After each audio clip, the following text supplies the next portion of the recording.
تەنکەرەکانی گواستنەوەی سوتەمەنی بوونەتە مۆتەکەی هاوڵاتیان و فەرمانبەران و موچەخۆرانی هەرێمی کوردستان، چونکە پێیان وایە ئەو نەوتە دزراوەیە لە ڕێگەی ئەمبار هەڵگرانەوە بۆ وڵاتانی دراوسێ دەگوازرێتەوە و لە ئەگەری ڕێگریلێکردنیان ئەو داهاتە خۆماڵیە لە دەستی کەسە نائەمینەکان دەپارێزرێت. وەڵا برای بەڕێزم تەنکەرانە طبعا ئەم سامانی کانزاینەوتە بڵێن داهاتی هەموو خەڵکی کوردستانە. ئەم تەنکەرانە وەکو تاڵانی ئەمان نەوتەکە بن بۆیانە بن بۆیانە گوێزنەوە بۆیانە فرۆشن. جا لەبەرەوە خەڵکی کوردستان خەڵکی بەژمێنێت زۆر تووڕێ لەم تەنکەرانە کەوە داهاتی ئەم وڵاتە تاڵان فرۆشەکەن. لە ڕاستیە کاتێ تەنکەرە بینین تاڵانیە بینین، کاتێ تەنکەرە بینین خەم بینین، کاتێ تەنکەرە بینین نادیاری داهاتە بینین.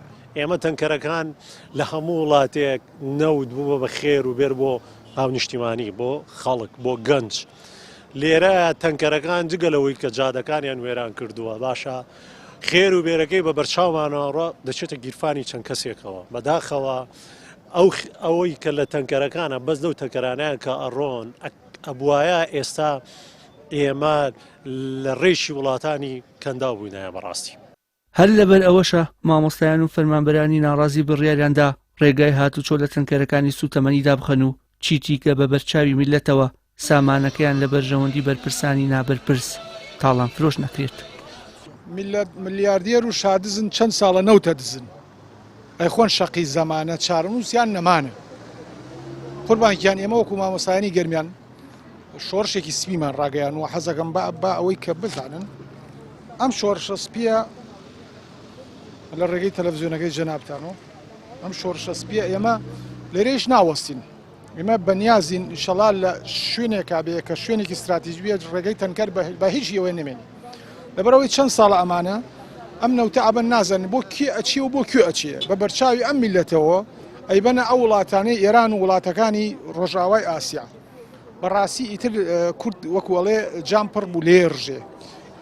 تووڕێی ئەمە لە تەنکەرەکان ئەزانی قوتی دەسەڵاتدارەکانی هەرێمی کوردستانە. تووڕێی ئەمە لە ئەزانین ئەمە ئاڵتونە بۆ ئەوان بۆی ئەمە چۆن هاتوون دەسەڵاتدارانی هەرێمی کوردستان ئەم جوود بنەماڵێ بە تایبەتی دەستیان خستۆتە قورجی موچەخۆران و فەرمانبەران و خەڵکی کوردستان بە ئام واوەساندنی بازار و هەموو جوڵێکە ببێتە مایی خۆشگوزەرانی خەڵکی کوردستان ئەمان هاتوون بنبڕیان کردو.